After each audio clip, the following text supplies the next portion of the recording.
boys and girls. It's a Tuesday. We're getting through the work week here. Uh, I played hooky yesterday, but that's a different time, a different story for a different time. This is Stir the Pot with Don Kincaid and my very special guest. He's known as a Guatemalan Prince, Rafael. Welcome to STP, my friend. Thank you so much for joining us. Really good to be here, considering I've been watching since almost the first episode myself. You've been watching my stuff since the first episode? That's why me and Lee have been so obsessed. Oh my goodness. I think, we literally only saw Stirring the Pot for a while, and it was like Lucha Underground. It was like after Lucha Underground, that like on car rides, it'd be like Stirring the Pot. Who is he going after now? What's happening? And it was just kind of after that. It was like we got really obsessed because it was just such a genuine character. So to be here a couple years later is honestly definitely a bucket item I love to check off. You're gonna make me cry. Don't make me cry on my show. On our show. It's not my show. It's the fans' show. That's what it's all for, Rafael. It's not for me. It may have my stupid name on it, but it's for the fans to get to know the talent that we have on here. Pull back the curtain a little bit, chit chat some wrestling, and one Guatemalan Prince. I don't have a form.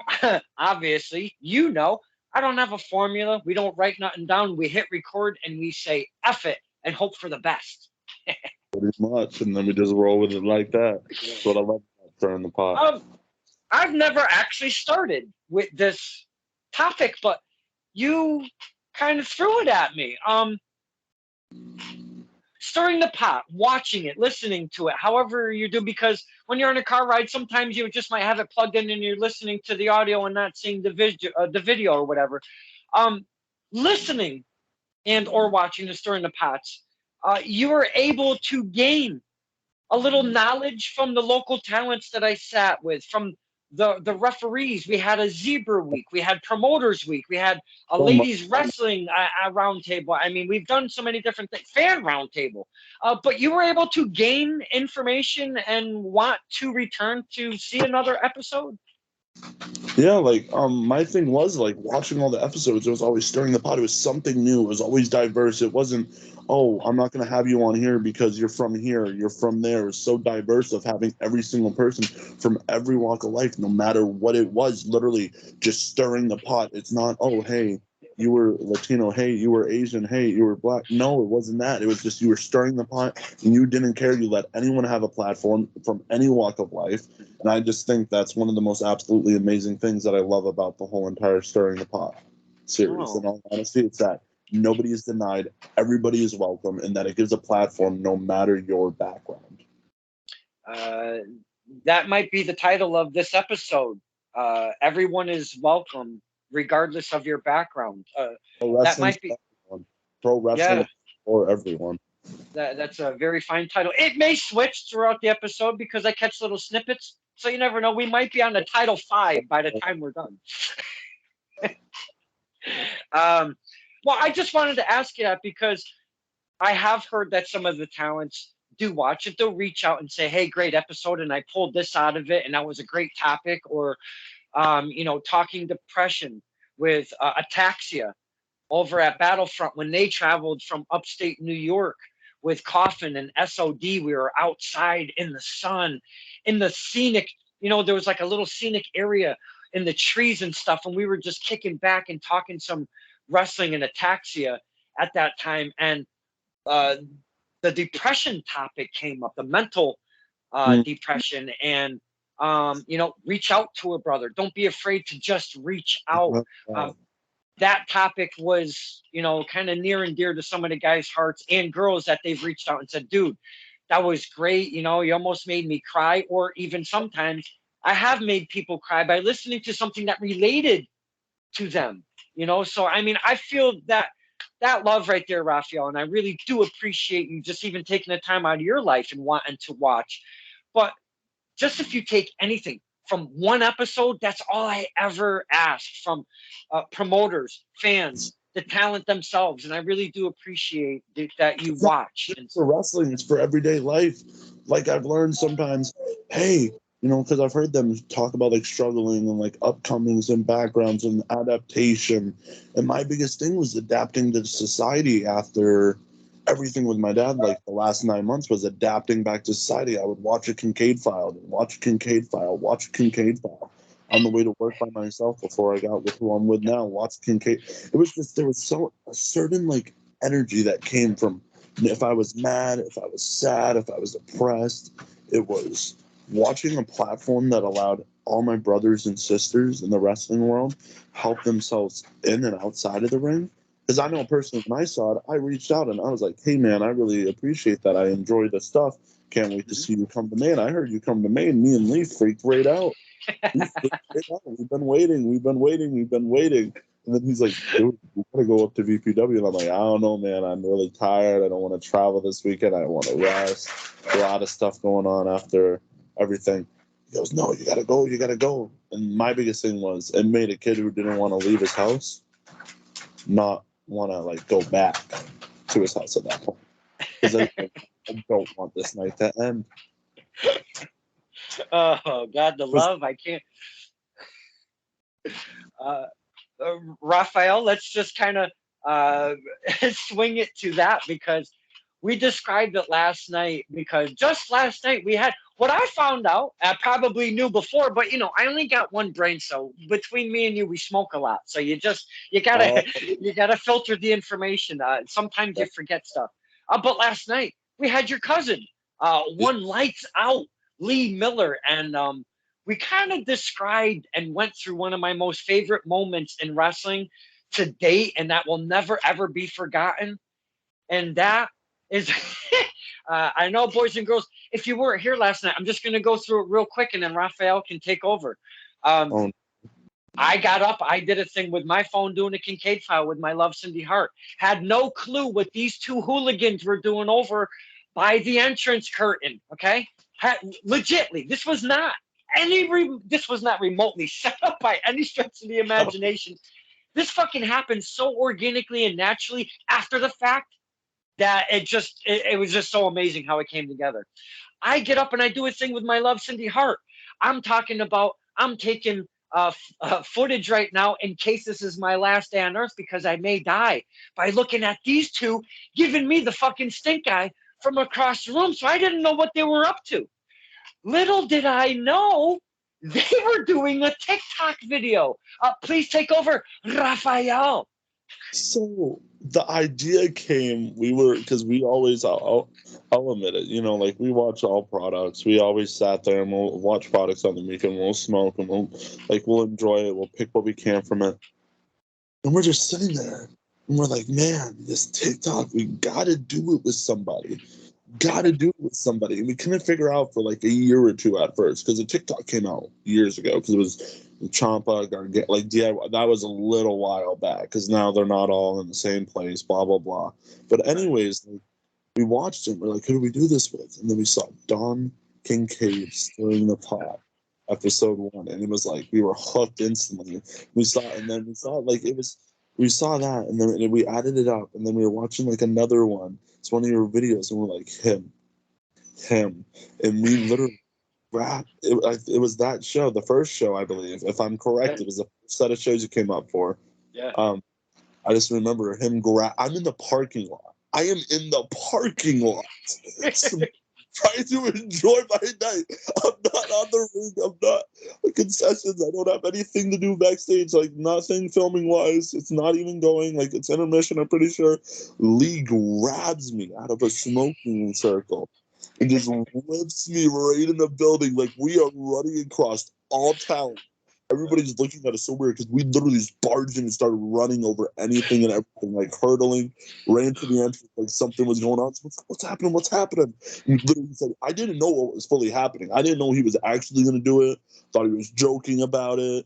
Didn't take it seriously. Next thing you know, he's whipping me. So my reaction to that was, I'm baked. And now we're doing this TikTok we talked about with one of the most genuine people and most surreal people and that I know in wrestling.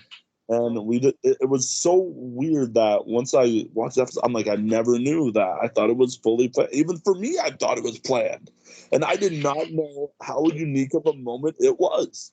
Because when it happened, people loved it. I don't know why.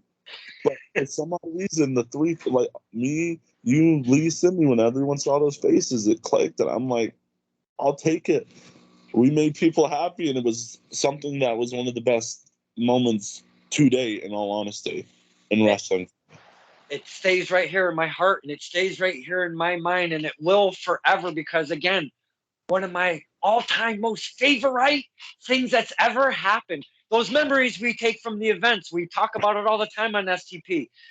That's one of those memories that'll be branded into my one little brain cell. Yeah. There's not a lot of room there, but that memory will always be etched in there for till the end of time.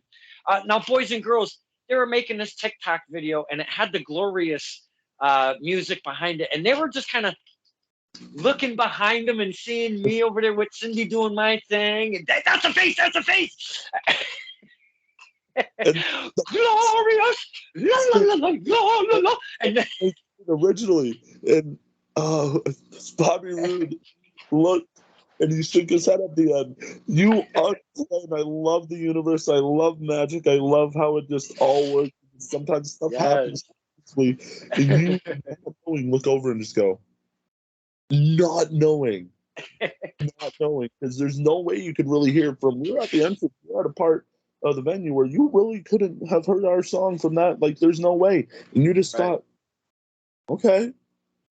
And it just worked, meshed so perfectly. And we saw the video, people were talking about it backstage, and we just loved it. It was a surreal moment for two kids from the south end of Waterville, Maine. Like, that's how we looked at it. The way it came together, though, was I didn't know what the F you guys were doing. You didn't know what the F I was doing. You probably thought I was, doing a Kincaid file and maybe talking some junk and giving you the business. I'm assuming that's what you figured. Oh, no. I had no clue. And whenever I saw that TikTok video, I popped so out loud. It was just a party, and Cindy's like, "What the fuck is the matter with you?" I go, "You gotta see this."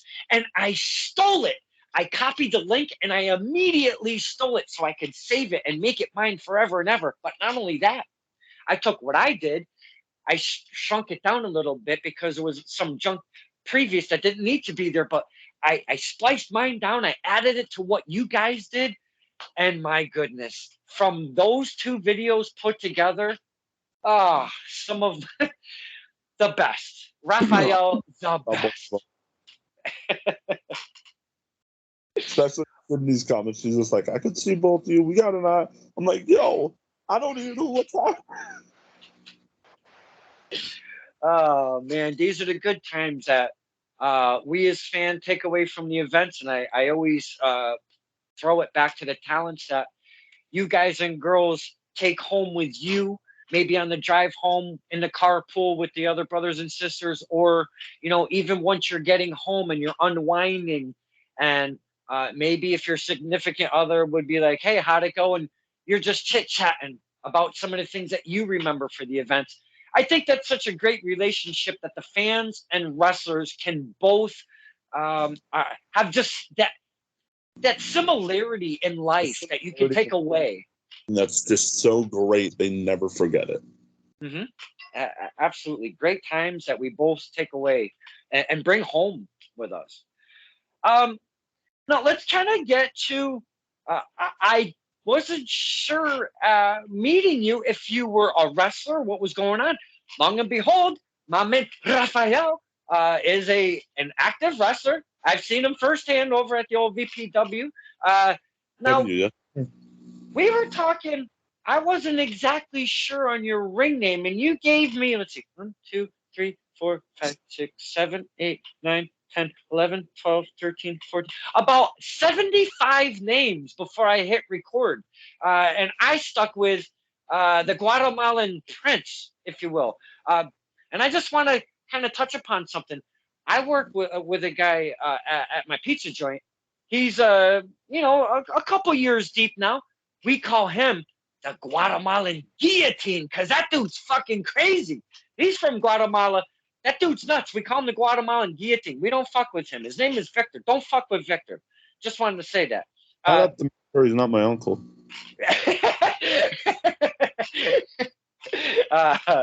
But you gave me about 136 names before we started. What do you currently go by? Because you threw me for a loop there with the multiple choice answer of the moniker, if you will. What do you go by nowadays? So right now, usually a lot of the promoters, the one that's just been like, I don't wrestle a lot more now because shoot, life's busy, etc. The promoting aspect, but like, it's just usually the Guatemalan Prince, Rafael, and that's it. Okay. That's it. And it's got a nice little. Okay. One for go the ahead. last year or two, I think. Yeah. Mm-hmm. Now you use that because you're Guatemalan, I would expect, yes? Yes, right there. We got the flag right behind us. Nice, baby. Nice. Reppin' Guatemala. This one came from Guatemala too. Oh, okay. Yep. I want to find out more about Rafael, but I got a question now that we've talked Guatemala. Uh, I'm going to go out on a limb and say there's not much professional wrestling in Guatemala, or am I mistaken? So, actually, it's not very like social media savvy down there with wrestling. It's actually a family tradition and like part of the like traditions, like part of the culture to watch lucha libre. Mm-hmm. And so I actually went down, and I was lucky enough when I was, I think, I was mad when I was 13. I saw the posters. They poster like when they poster, they put up so many, like put like 5 on them the same pole, and I'm like, whoa, and just seeing this. But I couldn't go the first year. I'm like, oh man. So me and my dad, like my cousin down there, and like 2 of my cousins, another uncle, all went to wrestling. It was like in this little like side building. We walked in the door. I'm like, whose house are we going to? I thought we were watching. Are we watching on the TV? Okay, no. Walk in and there's just this ring, and like I thought it was somebody's house. We're just it's just like this open garage type deal, like a roof. And this is like the top rope's here, and the roof's like right here. I'm like, but it was actually very like all over the country there. Mm-hmm. Because sometimes it was just random popped up shows, and I was like, I think it's just they're not super social media savvy, so it doesn't get out. But I'm like, oh my word, there are some hidden gems down here. No kidding. So there's multiple promotions that run within Guatemala. Okay. I know the main one is like Palacio de Guatemala, and that's the main one of the main ones. You can look it up. You can find it right on Facebook. There's Palacio de Guatemala, and it has some of the footage, and it's really, really cool. And I think there's one of the videos that I might be in one, so I'll have to search it up sometime. Okay. Much masked luchadors out of Guatemala? That's all it is. Okay. Like they have people without masks, but they like the culture. It's very cultured down there. I grew up learning a lot about culture. So we went down there. He says, my dad, he was mad. He's like, one day we were watching WWE's product. Mysterio's mask came off, and he's like, I don't like this. They take his mask off. It's no good for him. Like in the act and everything. And just like, I remember hearing him talk about Lucha Libre. And then when I went down there, it was just such an honor to meet like some of the like legends. And like, we were going to meet one. I'm going to meet him one year when I go down there. I'll get an interview with him because I'll have a translator. Okay. Yeah. All right. So I can keep up with him. No Spanish, but Spanish. Keep up sometimes. No, I mean I know me some puto and mariconses and pentecos and stuff like that. I mean I can maybe get you through. Yeah, we'll take you to Guatemala, do Kincaid Files down there. Get enough likes. Get enough shares. I may not survive Guatemala. I mean, you know me, Rafael. I may pendejo the wrong person down there. You know the biggest thing? I was born in Providence, Rhode Island. Moved here when I was 3 or 4. I'm Guatemalan, though. I'm the biggest Guatemalan you'll ever see in that whole country. Average height is like 5'3". Okay. So you're good. I got a little one up on him, huh? Hey, but that Victor, I'm telling you, he's like, you're right. He's only about 5'2", 5'3". I'm not fucking with Victor, dude. I'm telling you, he's a Guatemalan guillotine. Oh, he's probably gonna hit you with a sandal or something. I always tell him he's gonna fucking lop my arm off with a machete or something, You know what's funny? We have we use it for the backyard, but we have 3 machetes on top of our roof. Okay, let's all fucking calm down now, Guatemalan We Prince. stuff Okay, all right. too Oh, cheap. okay. Let's all fucking calm down. Um, the lucha libre, when you go down to Guatemala and you see it, it's obviously it's a very indifferent environment when you thought you were going to somebody's house and son of a bitch, there's a lucha libre. But But it's different though. It's not the same if you were watching Lucha Underground because that's such a different animal in its own right. right, You would have to. Does it similar maybe a AAA in Mexico or something like that? it just like it was like it was like your. So I feel like AAA is a Fed. I don't feel like they're on, like I don't feel like they're classified as indie. Like so, it was like the Ring of Honor to like AAA tech in Okay, Guatemala. So I these got people, you. they super big, but they had the same like ideas as AAA. They wanted to be old school. They had to do talking. The commentator you could hear like on the microphone. I was like, this is weird. I've never seen this because mind you, I've been to wrestling shows around here since I was 8. Hmm. Um, First one was like 2009, and been going to them since I was 8. So I've been around them a hot minute. And I was just Hmm. like, holy shit. Now, I went to a Lucha Libre show in Hartford. Let's see, 2018, almost positive. It was at I believe it was at a nightclub, and I've never been to this specific promotion. Now we go there, the fans start filing in. I have to say, and legitimately, I have to say, Rafael, myself, my dad, Papa Kincaid, which I'm so sad that you have not met yet. He doesn't go to shows like he used to. He may spin around. We'll see what happens. It was myself and Papa Kincaid, but we met up with Fogman and Bruce, who run Center Ring, and we met up with those guys at this venue. There was not one other person. There was probably about shit a solid 100 to 150 people in this place. They drew a nice little run. We were the only 4 white guys in this entire fucking venue, bro. Everybody else was Latino. Every single mother bleeper, except for Bobby Ocean. Except for Bobby Ocean. Oh wait, and Dickie Moon. Dickie Moon was on the bill too. But I'm just saying, fan wise, we were the only 4 white guys. But I will tell you, the most odd thing that I've ever witnessed in wrestling, up in the DJ booth. Right. First off, if you've given the guy your music, it could be Back in Black by AC/DC. He's going to play some fucking Spanish music, whether you like it. That's what you're coming out to. He was just picking random ass Spanish music for everybody. It did not matter who you were. Okay. That's first off. Second off, he's going very filled with energy, might I add. Semi Diaz. Very exaggerated on every single like A or Yes. all those sounds are very like holding on to it, and you're like, has they stopped announcing yet? And this one got me, Dad, Foggy, and Bruce specifically because here comes Hippie Dicky Moon. Yeah, ta ta ta ta ta ta ta ta ta. Yeah, ta ta ta ta. And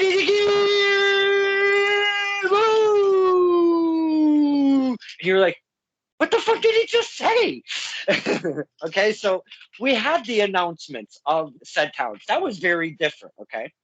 Second off, here goes the bell. They're wrestling. There's music going on upstairs. This guy, he's going, yeah, ta, ta, ta, ta, ta, ta. Oh, yeah, ta, ta, ta. Ooh. And Whole match, yes, the whole match. yes. It's like a loud exaggeration, loud exaggeration, loud exaggeration. Ah, loud exaggeration, loud exaggeration. Ah, down there. The music. Stop it. Stop. I can't fucking breathe. Oh my God, stop it. Oh, I broke a rib. I blew my spleen. I don't want you to get up here. Dude, we couldn't fucking stop. Uh, I don't know how I could deal listening to Lowrider the whole match. oh my God, everybody calm the fuck down. Woo, take a breath. Holy shit.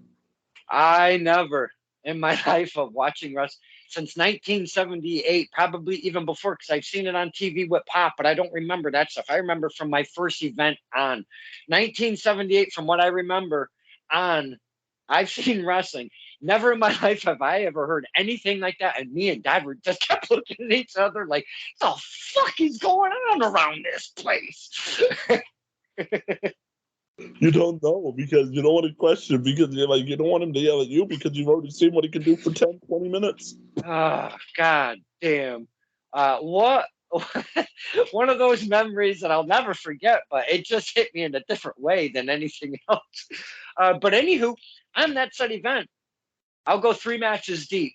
Somebody went upstairs into the old crow's nest and told them to chill the fuck out because Home Slice wasn't doing his stuff. He would do the announcements, no music, no over, no commentating over the match or anything.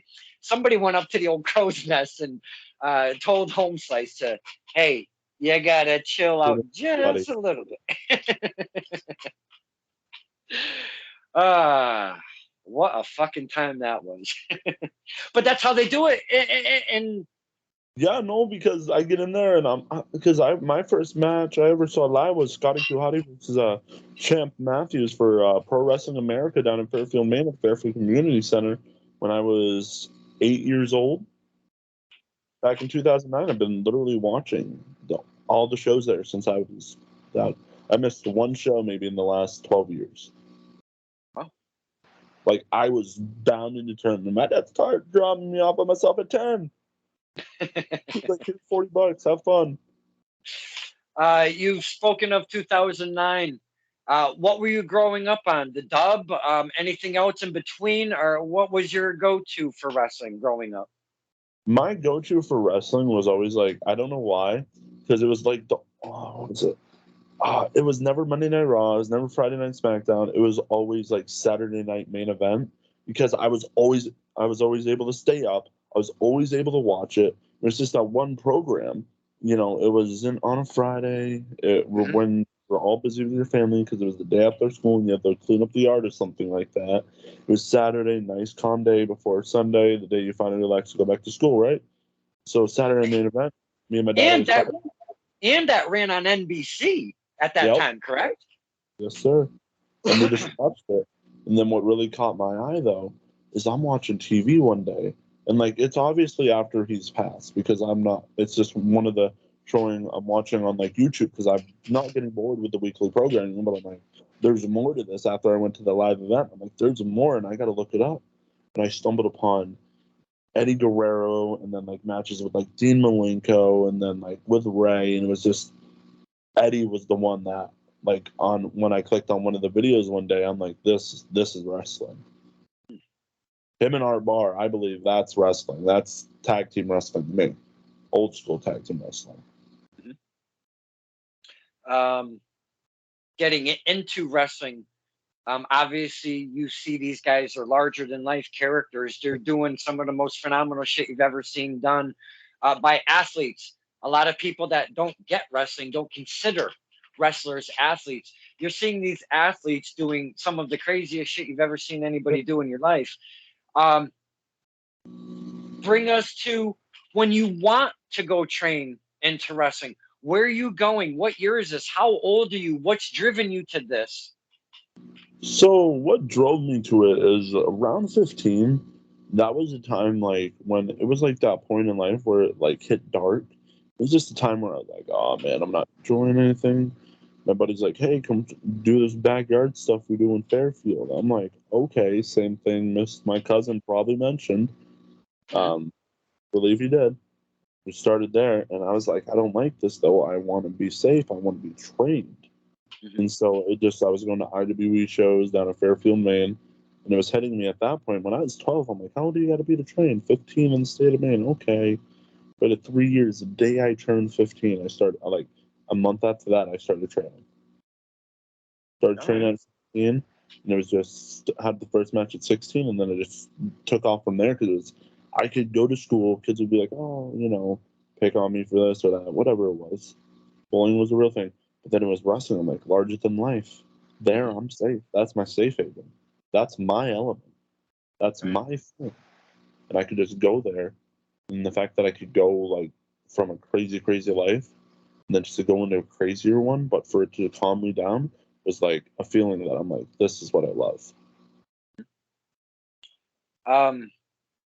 You said that you will, we were talking how many monikers you have. Like, I think I mentioned about 247 of them. Yeah, I know. um, Not finding quite the identity to this point, or I mean, what's going on with the multiple monikers, so if you will? what happened with it? It was like, at first it was like, I think an idea for me, like, was a mariachi character at one point. I'm like, no, guys, I'm not comfortable with that, really. I don't like that. I'm sorry. Um, but it was like, it started out, I was just Big Raph, came out black singlet. We didn't really have a character. All they knew was I was wrestling. That was it. Big Raph, that was it. And then I'm like, but we want to characterize this. We want to give the people something different.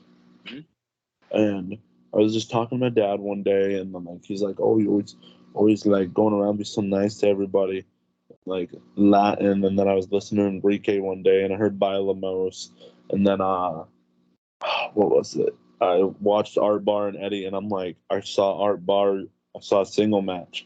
They said the Latin Lover, and I'm like, boom, the Latin Lover, Big Wrath. And then I came out with these blue tights. I had a heart on them, lover down the side. Came out with like a cheetah print scarf. It was horrible. I did it one time. Okay, just let's pause. Uh, uh, First, it sounds absolutely crazy, over the top, which is wrestling. Uh, Tell us where you're at though when you're the Latin lover, because that could go both sides. You can be a heel and be a Latin lover, or you can be a baby face. What are you doing at that point? What, like, because I was watching like old Ring of Honor, it's like behind the scenes security, and it's like Rhett Titus or something gave them like the room key. Like, he had a room key in his mouth or something, and pick like someone that was with someone like their boyfriend and give them like the room key, quote unquote, the room key gimmick there. And saw that, I'm like, ooh, as a bad guy, I would do that. Because, yeah, it would make whoever, it could even make them happy. Is an idea, and I'm like, I could do that. But like, as a good guy, it was just fun dancing around like with people. It got a little weird sometimes, considering I'm like, well, I'm doing this gimmick, and I'm like, I'm like, snap back to reality. I'm like, I'm only 16, and I'm telling these stories at school. But definitely, it was better when I was a good guy. Better when I was like, you know, being able to be good with it, because like, it could be this ruthless guy, but it was like the good part was the funnest part, but also the heel part was just better than the face at points. So, because you could just have that quirky smile, it's the Latino charm, but enough to piss them off. Right. And they, and as the talents have said on this show, I would probably, if I had to go with a ratio or a percentage here, I would probably say, I don't know, 96 to 98% of the talent when posed. What do you like better, doing the heel work or the face work? I swear, 96 to 98% of them have said the heel work, because it's a lot of fun. It's easier to piss us off than it is to kind of get us on that train. As a good guy, that's not always the easiest job. Where do you fit? Where do you sit on that fence? Well, like, I kind of enjoy it. I have to agree with like the heel side of it, just because like you can have all this stuff that bugs you in normal life, and you can't say what you want to say. You can't do what you want to do. But when you're doing this heel work, yeah, some shows you may have a rating on, you can't say certain words, but you get to be somebody who you couldn't be in normal society, and get to release all that anger healthily. And I just enjoy, like, for some odd reason, just pissing people off. For some odd reason, I hated people yelling at me growing up, but now I'm just like, I love when people do it. Because I just feel like sometimes it's just that little extra stuff that I do that it just makes them so riled up, and I just love that feeling that to the essence of any show. Well, the dance that I always talk about on the show, between fan and wrestler. Without that, we just sit there with our thumbs up our butts, and you guys just come out and, try to get us with you on either side of what you're doing, and it doesn't. The signals that you send us, talents, aren't always there. So you need, like I was saying to Mr. Miller last night, you need to come out with those signals.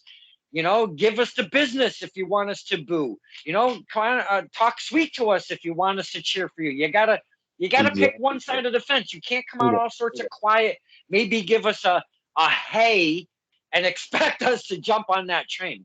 You got to give us some pizzazz and whatnot. I know. Oh, go ahead. Eat up something. Got to feed you guys so you guys can just eat it up. But if we don't feed you, there's no way you guys can just eat that shit right up. Exactly. I know we went on a side trail here, talking about the Latin lover. Continue on after the Latin lover. So after the Latin lover, it was we scrapped that real quick. And I think one that got me and my buddy like some heat. And it was like when I had this attitude where I'm like, oh, it doesn't matter what we do. Nobody's going to actually care. Let's just do it. And it was an idea by the promoter. And he said, let's call ourselves the Pine State Posse. And I'm like, no. And I'm thinking, no. And we do it. And I'm like, oh, why? Only did it one time. We apologized for it. It's good now, but I didn't like doing it. And then we went to the Prince was where it stuck though, is because I was tagging with someone at the point, turned on him in like a street fight, and it was just like instantly they're like, and now this isn't Big Ralphie anymore. I don't know why he said Ralphie instead of Raph. Like, this is the Guatemalan Prince, and I just looked up and I'm like, Guatemalan Prince. I'm like, that's it. Oh, you might hear the dogs barking. I have 3 of them. That's all right. But no, it was more or less of like just like having like different stuff for the Prince. It was what felt because of like Guatemalan, like royalty and like learning of the family heritage. It was just like, this is the one. That's the one. Like, especially with my dad, after I found out the history behind him, that's what really made me go, that's what I need to do. It's going to be the only way I can ever, that's going to be the character. And it happened by accident. Yeah. Oh, well, it wasn't, they were planning to do it, but like, it kind of just, it was just like, after like a set of shows, they were just like, boom, and just like, we're like, let's do something different. We're sitting at the table with one of the promoters one day, stayed the night at the house and whatnot. We were traveling like 2 shows every weekend. And she's like, let's do the Prince next month. I'm like, let's do the Prince. And so we didn't know how it was going to go. Didn't know how people were going to react. Then I started coming out and doing the old school, like, white trunks with, like, the white tights underneath, like a Lawler idea. And then we evolved into having, like, a Double J-inspired gear on. And it just went off from there. And it completely, some of it was by accident.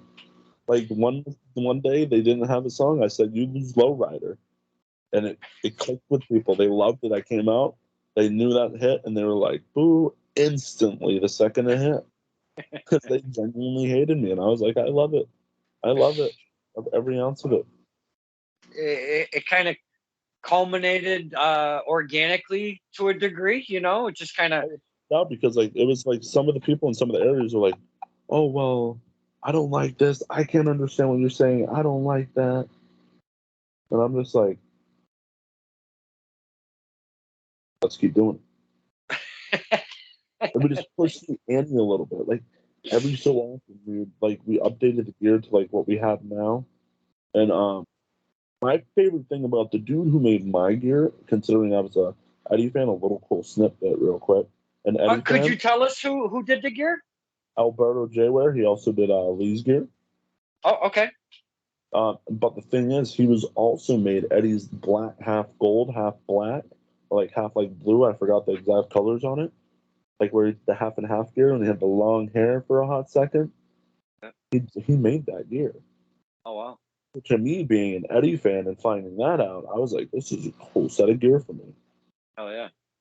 I was like, that gear, when I'm done with it, it'll just be framed up like it's, or, it'll be taken care of. That gear will always be sentimental, knowing how much I loved Eddie, watching him, and then just wrestling as a complete, like, it's like from different walks of life. Absolutely. I these full circle things, they happen. They just kind of, you stumble upon these things. Oh, yeah, and wrestling Oh yeah, for sure. Now, you mentioned that you don't wrestle as often as you used to. Are you not an active like wrestler, or do you kind of do it part time, or what do we got going on here in your career? kind of like, it's not like I'll be like, promoted on something. You'll not see me promoted as much. You won't see me like, on the like poster or anything on like a match graphic really. Just because I'm like the guy that will just show up randomly and just be like, hey, I can't be here a lot, but if you need an extra body, I'm here. Like, I'll help you out just to make sure that, like, if I mess up, I apologize, but if I can help make the show go better, and I'll do it, let you know. But it's just because, like, we just started, like, tuning down a bit because we realized stuff started happening and the body started feeling. I never thought I would feel it by, I was like, man, I started when I was 16. I never thought I'd feel it by the time I was 20. Thought it'd take more than that. Definitely some of the bumps, though, going, yeah, that won't hurt. I'm down for that. The bump card, as they say, filled up quite quickly on you. Oh, well, it was just more of like, it was just stupid, like, backyard stuff that really, really did a number to it. And then it was just like the stuff I did, like the stupid decisions I made when I first started. Like, I remember it's a one-on-one match. It was like one of the other students. He was older than me. He was 45. I was like 16 at the time. And after the match, he took me and just threw me into like a row of chairs. And the promoters flipped. Like Larry Huntley came back and ripped us a new ass, and I'm just sitting there and I'm just like, oh my god, I did not know how much trouble we just got ourselves in. And I was just like, holy shit, what just happened? Like, why did we just do that? Yeah, you look back at some of the things, and you probably said that to plenty of those moments. Like, what the fuck was I thinking? Some would lose. Especially, did he mention his side of the story with the name of the title of the episode yesterday? Actually, he did. So why don't you give it to us, my friend? So this is around the time like I won't be like I won't if I smile about it, it's not that I'm happy that I was untrained or something. We were just young, dumb kids. We were young, we were dumb And kids. crazy, man. We were just crazy, and I'm gonna say we tuned down, but we definitely tuned down a little bit, without a doubt. But it was just like, what's the topic again? I'm just trying to remember because I'm just Hold the chair. here because I swear to God, to this day, I'm laying on the ground. We're doing like I wouldn't say it's a match. Like it's not a match. We're just kids messing around, throwing stuff at each other. And then Lee lays me on the ground, hands me a chair. I swear to God, it's clear as day. I'm baked. Like I'm higher than my mom. We're doing this. I'm laying on the ground in my mother's yard, like 15 minutes from my house, and I thought he said throw the chair. So he comes running. I'm laying down. I have the chair and I just beam it like Sabu right at his. And I see him turn around. I see drip. I'm hoping it's water. He goes, "Look at my eye," and I'm like, "Oh my god, my cousin's about to kill me." Holy shit! Did I just do? Like, and it was like a real moment. I had to go get stitches and everything. Go to the hospital after. But I swear to God, to this day, I heard Raph throw the chair, and I'm thinking, you don't want me to throw it, but okay. Boom! And we have the video, but it's like super dark. But then you see his eye, and it's like, Oh fuck. it looked like he had the Usos face paint on. It literally just his whole space went down. Like it was a lot. I'm just like, Oh man. and you'll see us at a show. I'll go to be picking up like metal chairs, and someone's like, no, no more metal chairs, plastic chairs. Don't hold the chair. You'll hear it yelled, or I'll yell it at him. I'll be like, "Okay, Lee, can I have that chair?" He'll be like, "No." uh, well, I'm sorry, but I found the title of this episode. It's called "Throw the Chair." And Lee Miller's is "Hold the Chair." Yours is going to be "Throw the Chair." It's the only way. Oh fuck! Oh, that is hilarious. That is hilarious AF right there, boys and I girls. love it. I love it though. It was one of the moments before we got serious about everything though. Like really wanted to like actually get trained and be serious about it. I'll pose you the same topic. Thinking that you're all that in this backyard stuff. A lot of guys, I've said it before, a lot of guys, and they've even said it on this show. They've been in the backyard stuff. They knew it wasn't, professional wrestling, but they were emulating what they saw on TV, and they thought they were doing all the right stuff and doing all of this crazy cool shit in their backyard. Talk to us, the fans. Yes, exactly. Talk to us, the fans, on how wrong you were when you stepped in for some legit proper training and you were like, oh fuck, I've been doing everything wrong. So I started really like the backyard stuff. It was like kind of when it was like 14 turning 15, and I just showed up and like it's just all of us in the backyard and whatnot.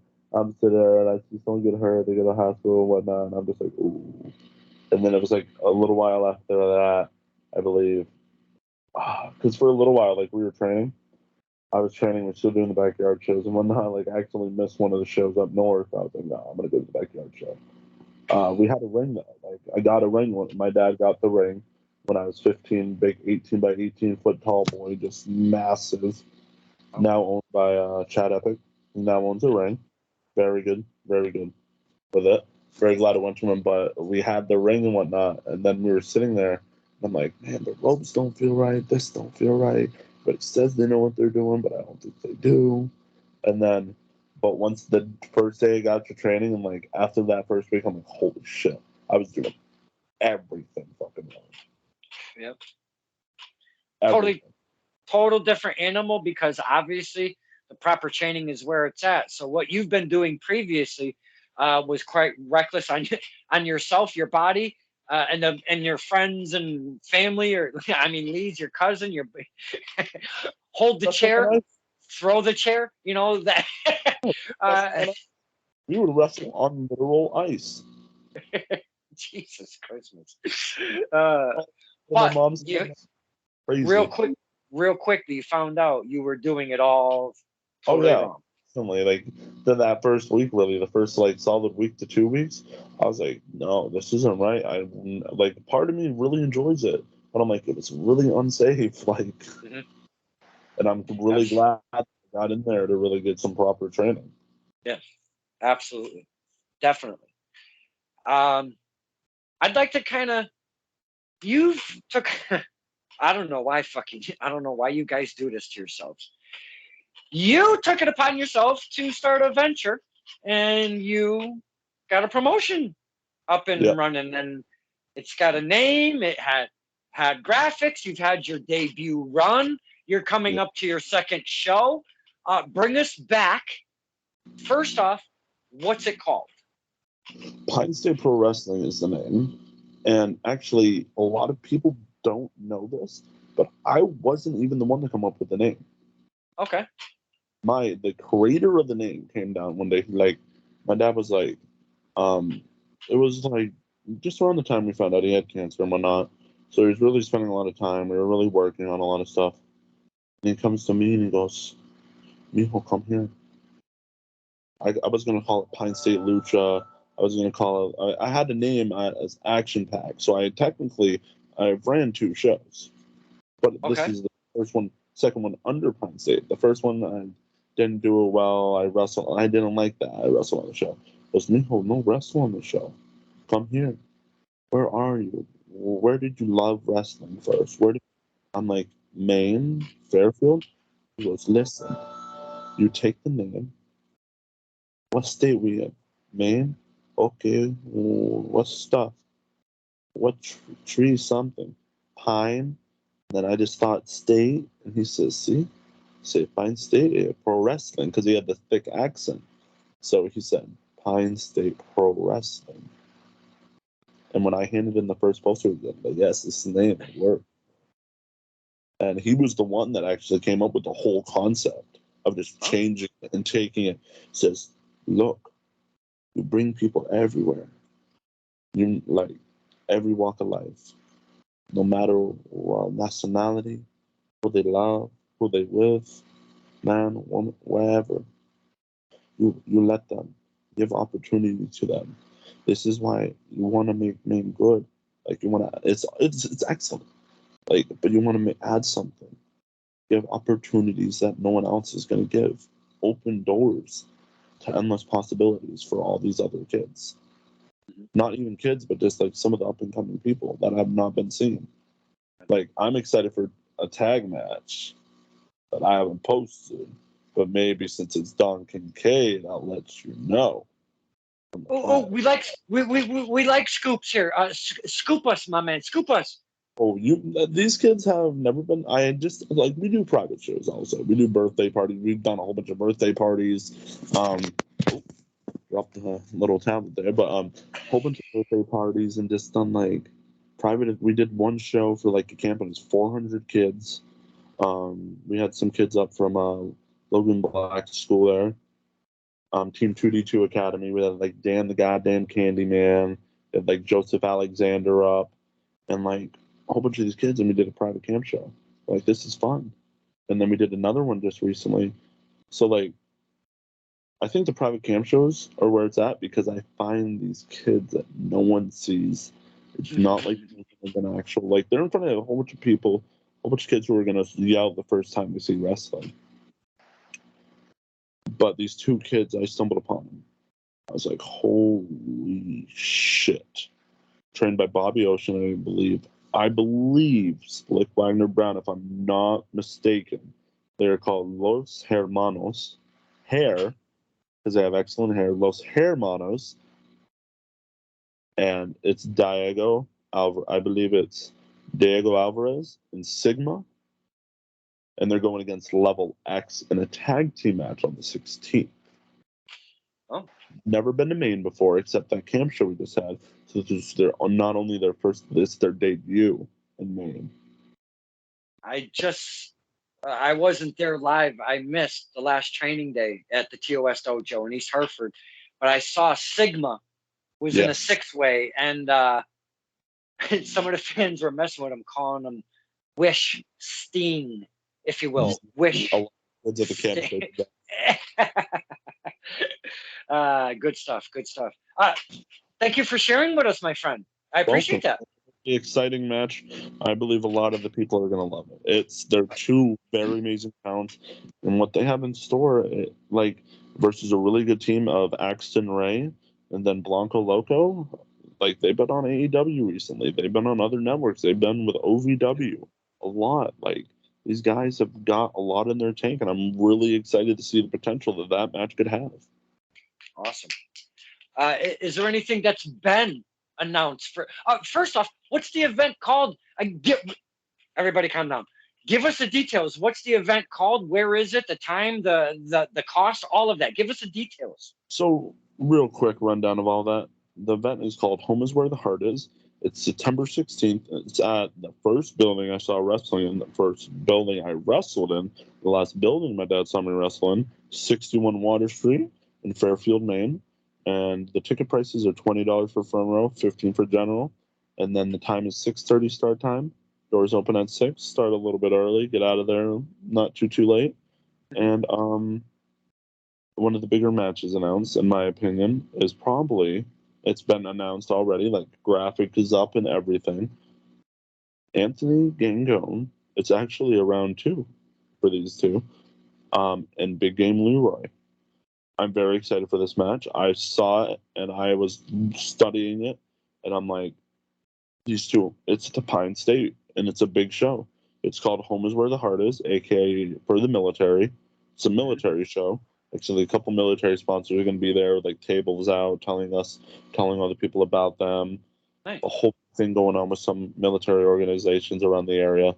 and it's called Home is Where the Heart Is, because I was listening to a song one day, thinking about the name for the show, and I was thinking, man, when these guys come home, that's where the heart is. And that was just why the name of the show got the name of the show. The two love all of what you just spoke of about the show and what it represents. Those two guys, Gangone and Big Game, if I'm not mistaken, NYC guys, all the way down in New York City area, if I'm not mistaken, or New Jersey area. How hard is it to get the talent from such a distance when you're up in Maine like that?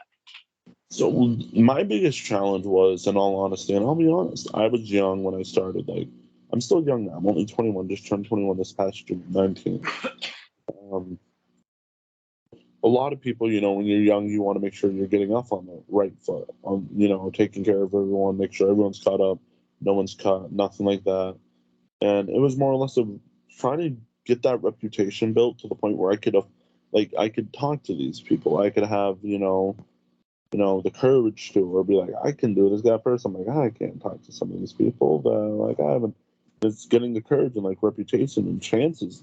Like, it started with some of the people around here, and that they were already coming up in the area. I saw them, and I'm like, or I would be like watching wrestling all the time, just trying to search, like, what do people around here like?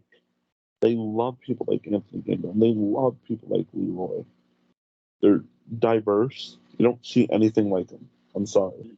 They're two unique talents, in my opinion. Like, you can say bits and pieces been taken, but I don't believe it.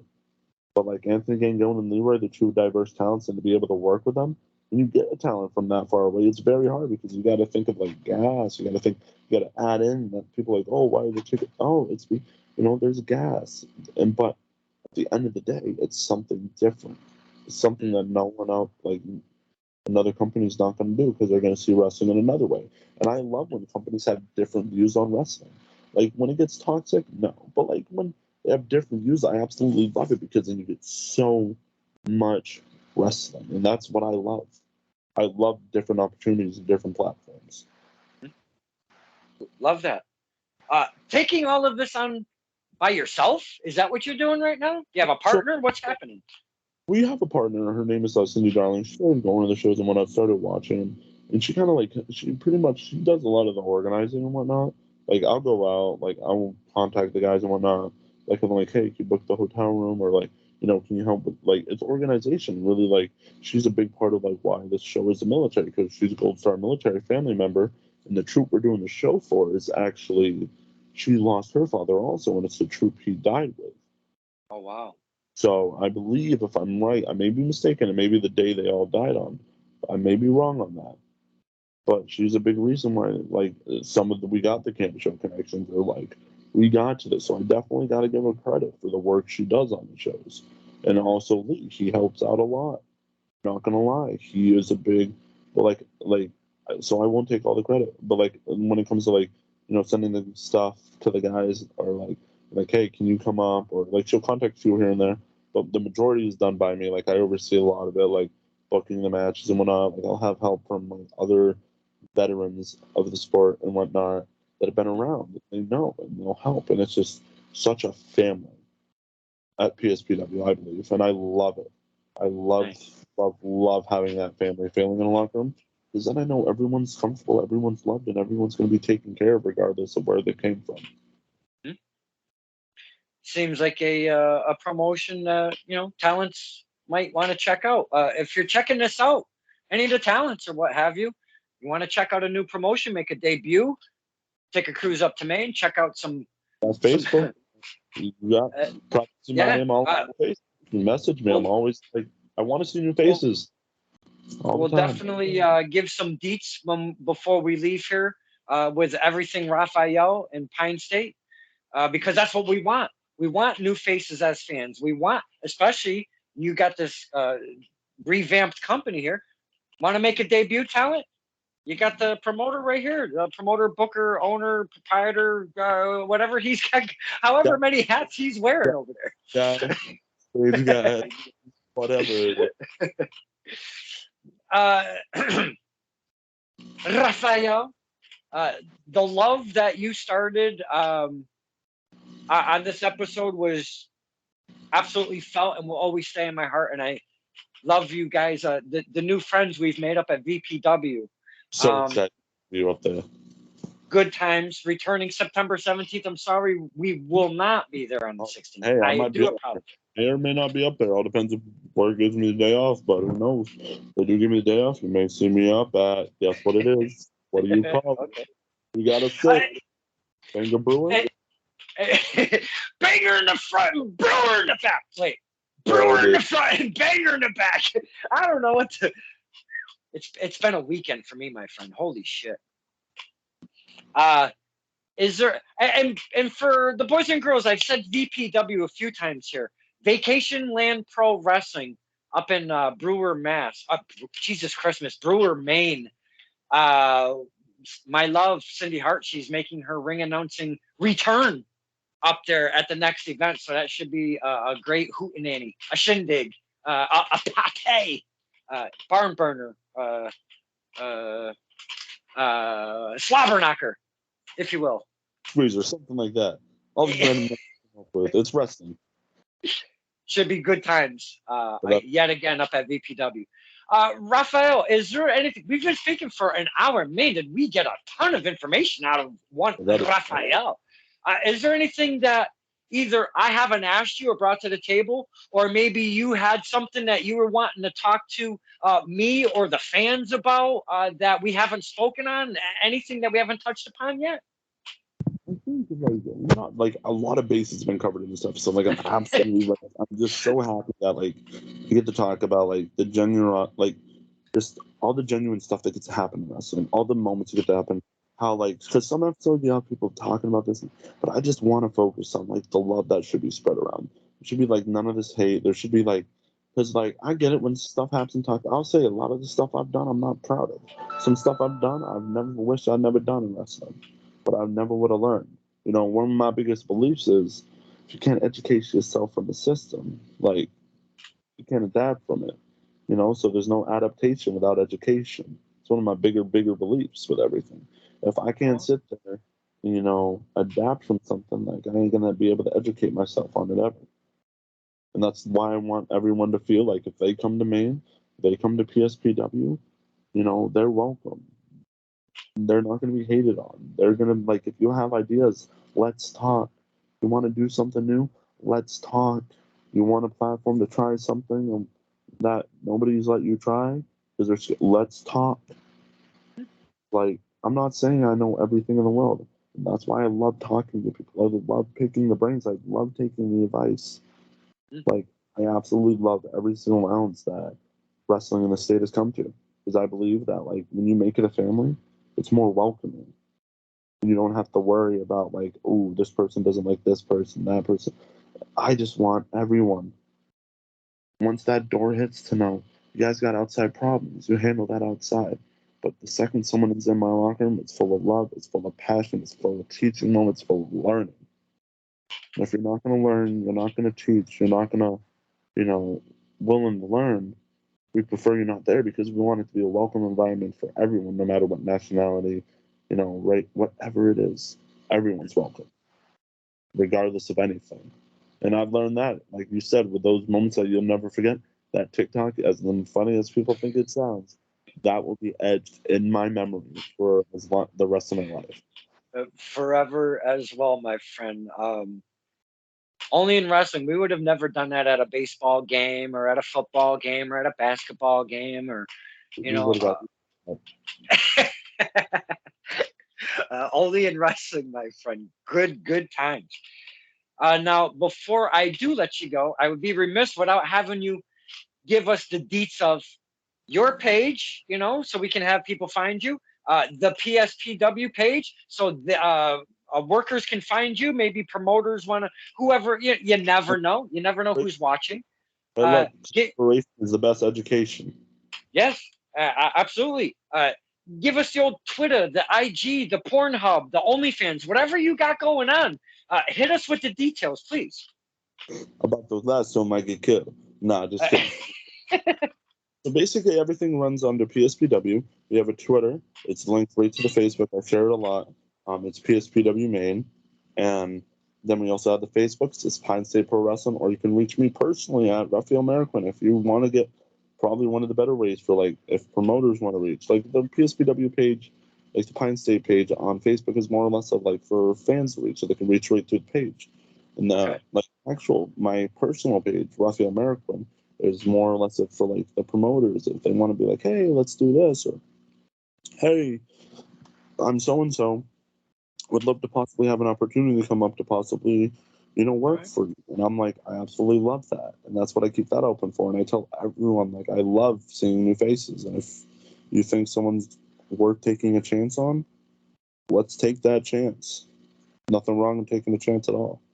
So the better way, if a worker or somebody would want to contact you about getting on a show or what have you, would be your page, Rafael Marroquin, correct? Yes, my personal one. Yes, Rafael Marroquin has a picture of me and my girlfriend right on my page. So, and if you could, because maybe not everybody could spell it correctly, just give us the correct spelling so people can find you. So just the Raphael, it's not spelled like the Ninja Turtle, unfortunately. Be amazing. It's just Rafael for Raphael. Then Marroquin, a lot of people get it wrong, but it's Marroquin. And that's the best way to contact me if you're a promoter or you're a worker, because faces in new places makes the world turn like better, because you're not seeing the same stuff. You're not like, it's a little bit of different stuff. People may not get their approach. I get a lot of people are against like my approach sometimes with wrestling. I'm like, I just want everyone to feel welcome. I want everyone to have a good time. I want wrestling just to be wrestling. I want everyone to smile. If I can make one person smile, hey, I go to bed knowing I made the world a better place by one smile. One more smile is better than like 2 steps back for that person. Absolutely, my man. Very well said. Great messages throughout this entire conversation we've had. Mr. Rafael, you've been very open and informative with us, the fans, and I really, really do appreciate you taking some time out of your life to spend it with us. I appreciate that. Appreciate you guys having me. It means a lot to me personally. I got very excited for this. I've been waiting all day.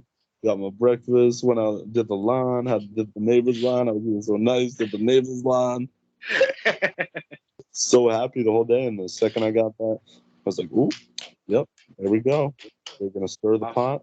And hopefully it's not the last time. No, because, with the continuation of Pine State or an evolution of, you never know what happens down the road. I always keep my eyes open. You never know what's going to happen. We would love to have Rafael back, that'd be awesome. I would love to be back, just because I feel like, who knows, after that next show, we could be somewhere else. We could be where we are right now, or we could be even bigger places. We don't know. I'm not saying the biggest place, but to gain 1 more fan, 2 more fans, like people genuinely interested in something. It's all. Boys and girls, do yourself a favor.